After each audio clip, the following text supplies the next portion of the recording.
నేను డాక్టర్ యుగంధర్, పల్మాలజిస్ట్ని, విధాత హాస్పిటల్, విజయవాడ.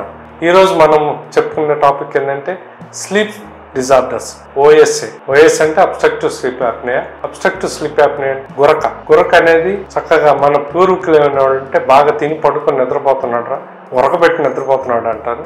అది ఒక జబ్బు.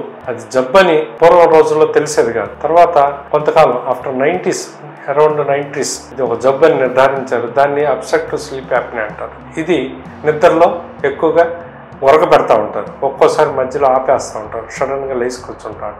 వీళ్ళకి పగలపూట జర్నీ చేసేటప్పుడు కానీ పగలపూట నిద్ర వస్తూ ఉంటుంది, డ్రౌజీగా ఉంటారు. సో వీళ్ళని చూడంగానే ఏంటంత మత్తుగా ఉన్నారని అంటారు. ఇదేంటంటే అబ్స్ట్రక్టివ్ స్లీప్ యాప్నియా. సో ఈ ప్రాబ్లం ఉన్న వాళ్ళకి హార్ట్ అటాక్స్ కానీ, CVS, cardiovascular diseases like BP ఇట్లాంటివన్నీ వచ్చే అవకాశాలు ఉంటాయి. అందుకని వీళ్ళు స్లీప్ స్టడీ అనే ఒక టెస్ట్ చేస్తాం. టెస్ట్ చేసి దాన్ని బట్టి వ్యాధి నిర్ధారించి ట్రీట్మెంట్ ఇస్తాం. వ్యాధి 2 రకాలుగా ఉంటుంది, central sleep apnoea and obstructive sleep apnoea. Central sleep apnoea అంటే బ్రెయిన్లో ప్రాబ్లం ఏమంటే తెలుస్తుంది. అబ్స్ట్రక్టివ్ స్లీప్ యాప్నియా అంటే ట్రేకియాలో కానీ వీటిలో నిద్రలో వచ్చే ప్రాబ్లం వల్ల తెలుస్తుంది మనం. వీటికి డెఫినెట్లీ ట్రీట్మెంట్ ఉంది. ట్రీట్మెంట్ 3 రకాలుగా ఉంటుంది.